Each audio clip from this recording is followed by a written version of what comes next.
Good afternoon. I want to update everyone on just one thing, which is what's been happening at our borders and especially at Dover. Last night at 11 p.m, the French government imposed restrictions on UK freight crossing to France when accompanied by a driver. And so today I chaired a meeting of the government's emergency COBRA committee in order to coordinate a UK-wide response. And it's vital first to stress that these delays, which are only occurring at Dover, only affect human-handled freight, and that is only 20% of the total arriving from or departing to the European continent, which means the vast majority of food, medicines, and other supplies are coming and going as normal. You may also be aware, in fact I'd be amazed if you weren't, that the government has been preparing for a long time for exactly this kind of event. So working with the Kent Resilience Forum, Kent County Council and Highways England, we've activated our long prepared plans with the result that we've already been able to reduce the number of lorries waiting on the M20 from 500 to 170. The site at Manston Airfield is ready to cope with any overflow. And of course, we're working with our friends across the Channel to unblock the flow of trade as fast as possible. And the government at all levels is communicating with our friends in Paris. I've just spoken to President Macron. We had a very good call, and we both understand each other's positions and want to resolve these problems as fast as possible. And I know that Grant is also speaking to his counterpart. And we're working to a solution, as I say, as fast as we can to allow freight traffic to resume between the UK and France and to ensure that lorries can travel in both directions in a COVID-secure way. I want to stress that we in the UK fully understand the anxieties of our friends about COVID, their anxieties about the new variant. But it's also true that we believe the risks of transmission by a solitary driver sitting alone in the cab are really very low. And so we hope to make progress as fast as we possibly can. I want to repeat that these delays only apply to a very small percentage of food entering the UK. And as British supermarkets have said, their supply chains are strong and robust, so everyone can continue to shop normally. And to our international friends and partners, I want to say very frankly that we understand your concerns, and I hope everybody can see that as soon as we were briefed in UK government on the fast transmissibility of this new strain at I think 3:15 on Friday afternoon, we lodged all the necessary information with the World Health Organization, and we took prompt and decisive action the very next day to curb the spread of the new variant within the UK. And we want to work with our colleagues, with our friends around the world, as we have from the beginning, to develop new treatments and to develop new vaccines, as we have. And by the way, I can today announce that over 500,000 people, more than 500,000 people in the UK have now received their first dose. As we've seen throughout this pandemic, this virus, alas, can move all too swiftly from one nation to another, but it is steadily being defeated by an international response, and an international response that is bringing the hope of vaccines to the entire world, and in that the UK will continue to play its full part. I now hand over to Secretary of State for Transport, Grant. Thank you very much, PM. It's just worth knowing what's going on in Kent. Before I came here, I checked on the latest numbers. There were, last night at its height, about 500 lorries through to this morning, which were queuing effectively on the motorway. That's now down to, last time I checked, 174 lorries. And there are a few more which will be in a holding area called TAP, which is down close to Kent. But the main message is, please don't travel to Kent. Most people should be staying at home. Everybody in Tier 4 must stay at home, and in Tier 3 stay very local. And we're grateful also for the hauliers, the lorry drivers, for steering clear as well. That message has been very well understood today, and as a result, we haven't seen any problems in the area. Most of the lorries who are there are primarily European hauliers looking to transit back across to the continent, waiting. We will open up Manston Airport, as you said, Prime Minister, though for the time being it won't be for large numbers of lorries, but more for management purposes. And that's a facility we have ready because we've been planning for the end of the transition period.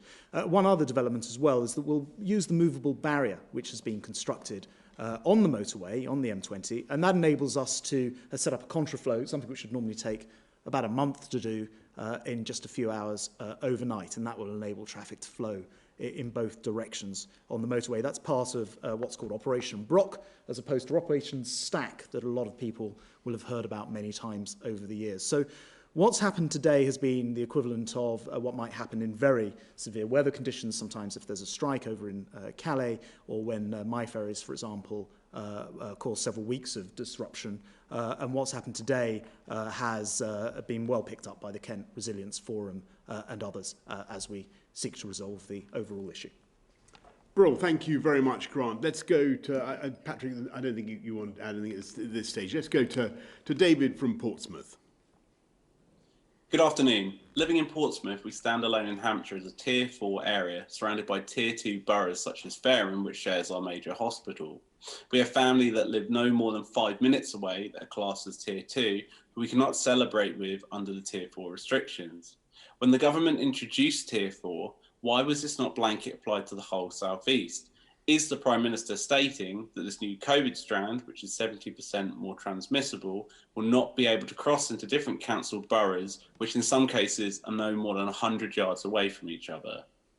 Well, David, I fully understand the frustrations of people who feel that they're in too high a tier, and they wish that they weren't, or that they feel it unfair that another adjacent area is in a different position from them. All I can say is we have to act on the basis of the epidemiology, David, as we see it. We looked at where the new variant was, where it was spreading, and acted to restrict it there. And of course, we will keep those measures under review every couple of weeks, and that's what we're going to do.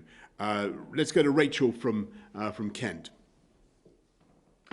Given the new variant is spreading so rapidly in Kent, would consideration be given to rolling out the vaccine more widely in certain geographical areas and expanding the age range to include the working age population?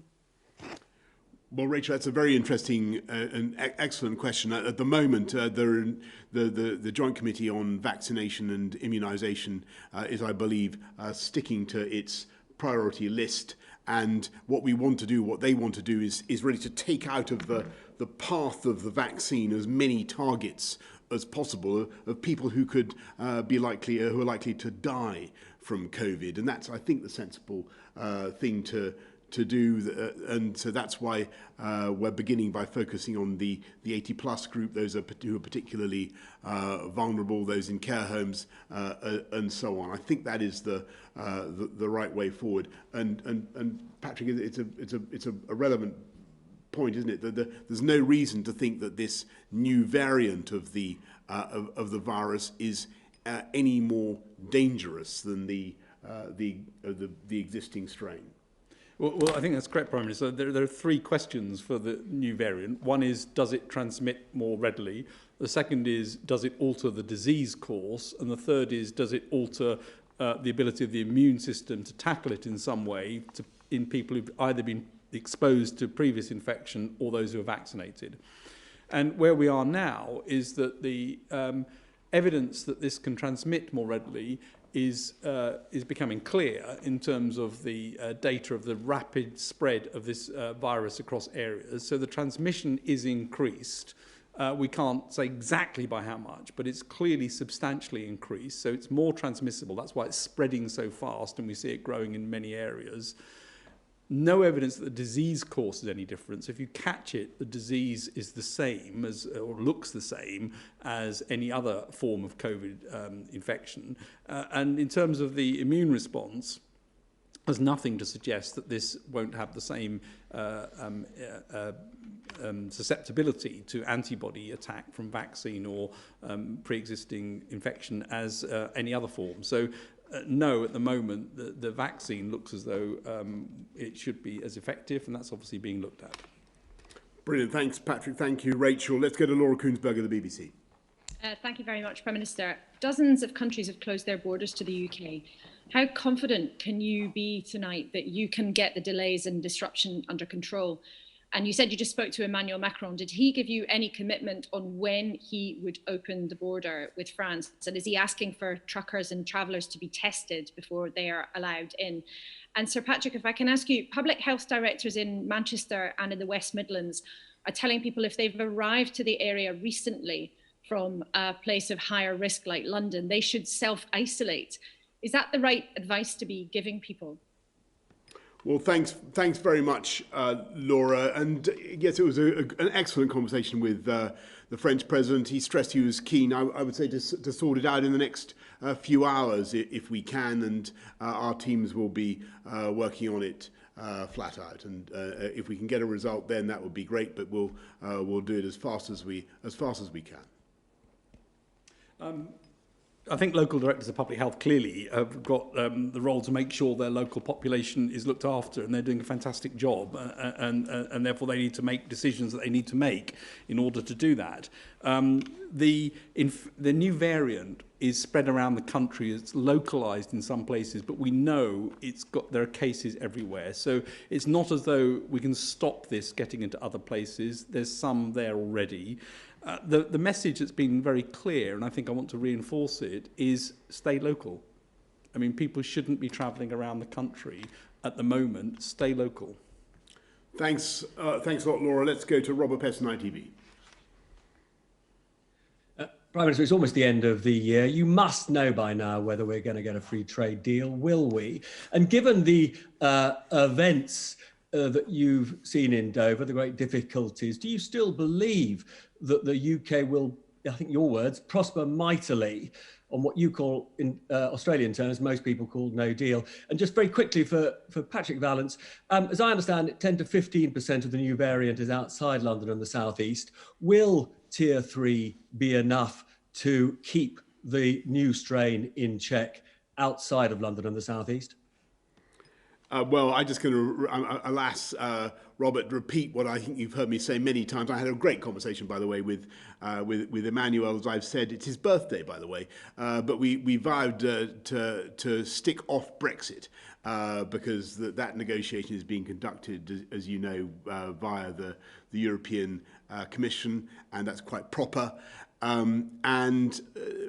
The position is unchanged. There are problems. It's vital that everybody understands that the UK has got to be able to control its own laws completely, and also that we've got to be able to control our own fisheries. And it remains the case that WTO terms would be more than satisfactory for the UK, and we can certainly cope with any difficulties that are thrown in our way. Not that we don't want a deal, but that WTO terms would be entirely satisfactory. And prosper mightily remains an extremely good description of life after January the 1st, either way. It's probably worth adding that actually some of the reason why we've not seen big problems in Kent today is because actually the transition period work that's been going on for very many months and years even is coming to fruition a couple of weeks earlier than anticipated. But it does mean that the measures like having Manston available, like having the movable barrier available, and like having including welfare for the hauliers is all in place. And so to a large extent it has shown that we are ready. Sorry. As you say, the new variants around the country, it's in very high proportion of cases in London, the South East and East, but it is present in other places as well. And the lessons I think that you have to learn about this virus generally is it's important to get ahead of it in terms of actions. It's important as rates start to go up that things are controlled. And so we need to monitor the rates very carefully, look at them all the time, regularly, as is being done by Public Health England, and take the action on tiers on the basis of the evidence as it accrues.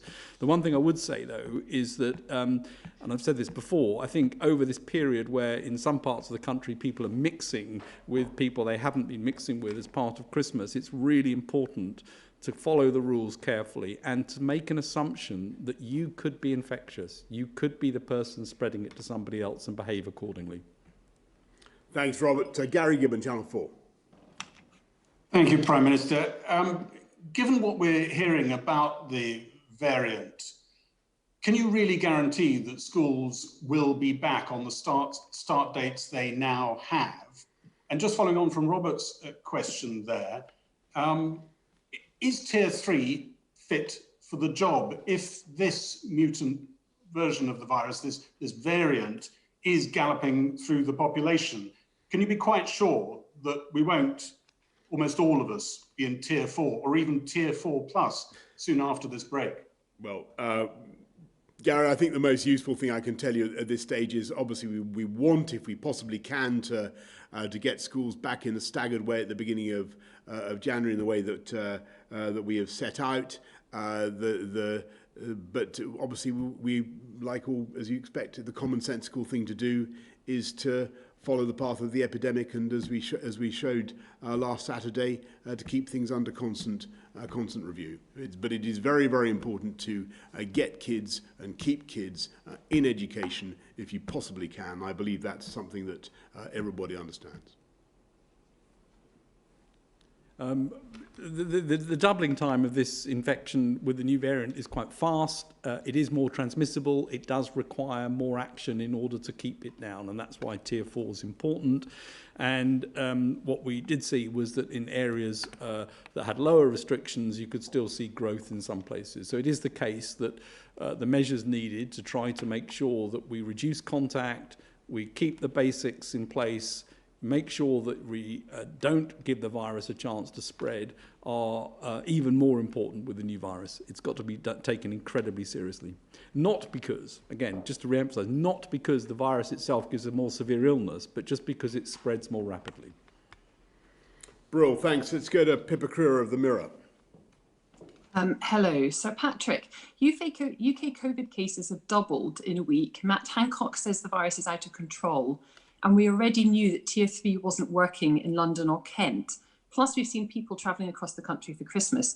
Why isn't the whole country now in lockdown? And Prime Minister, throughout this pandemic, you seem to have frequently overpromised and underdelivered, whether it's turning the tide in 12 weeks, a second national lockdown being a disaster, cancelling Christmas being inhuman. It's become a pattern that we're increasingly familiar with. Why do you keep doing it? And do you recognise that it causes public confusion and crucially erodes public confidence?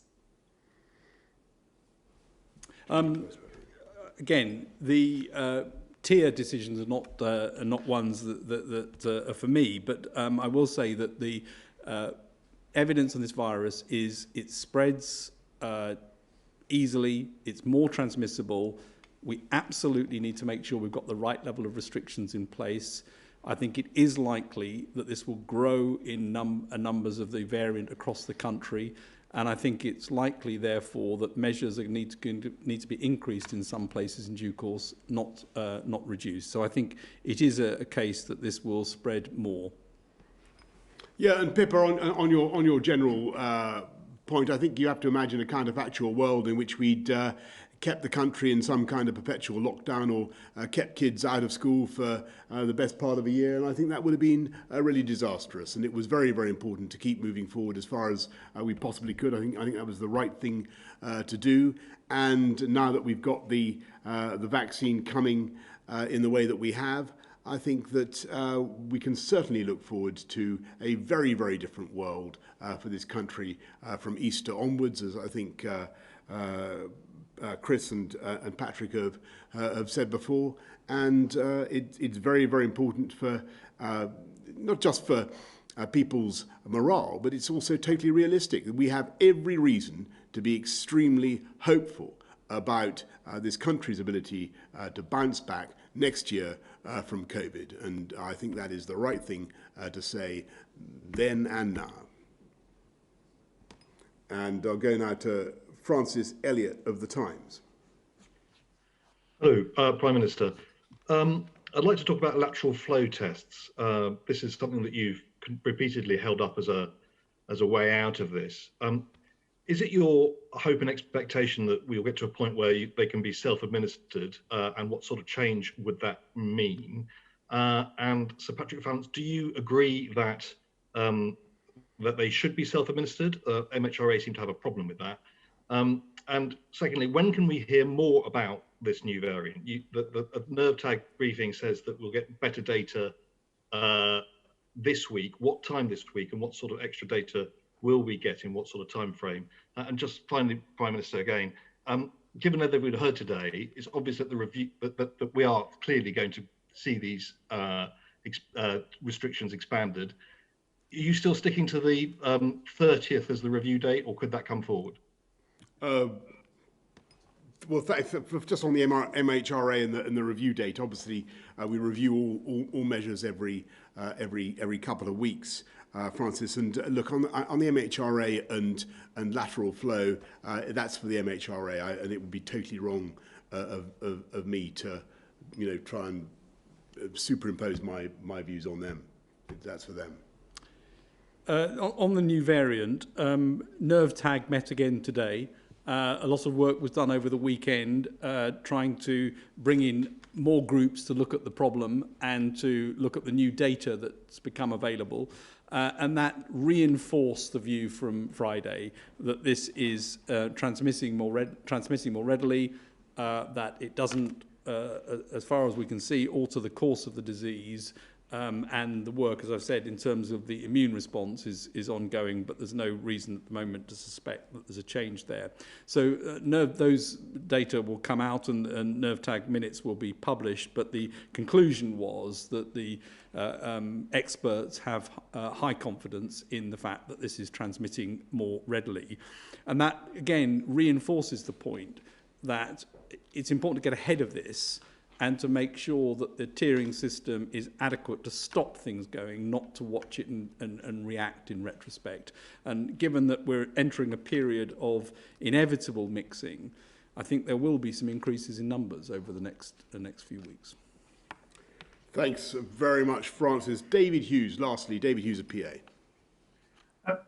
Prime Minister, just going back to Pippa's question to you about over-promising, you said it was important to boost morale. But doesn't morale take a hit when you overpromise and underdeliver, as has happened with the Christmas measures? And on the vaccine, of the 500,000 doses, what proportion have gone to people in hospital hubs, NHS workers, for instance, and what proportion have gone to people in care homes, the most vulnerable? Is it possible to do mass-scale community vaccinations with the Pfizer vaccine, and how many doses have we got this year?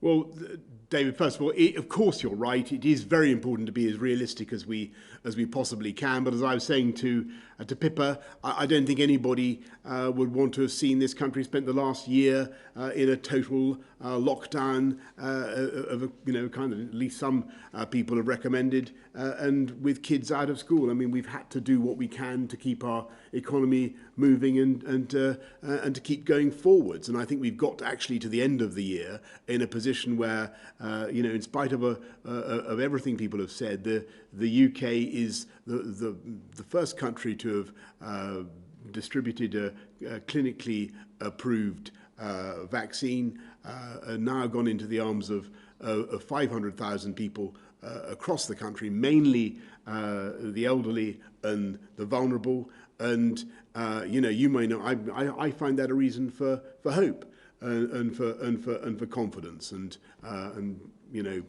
I think you should too. Is that it? No, wait a minute. Was there another question? Only what proportion of the 500,000 have gone to care homes? What proportion have gone to NHS workers? How difficult is it to roll this out in the community? That's a very good question. Look, I think that we will try to update people as when we have more immediately available data about where it's going in precisely. But my understanding at the moment, it is very largely, it is some of it's, yes, going to NHS workers, some of it's going to care home workers, and there are all sorts of good reasons for that.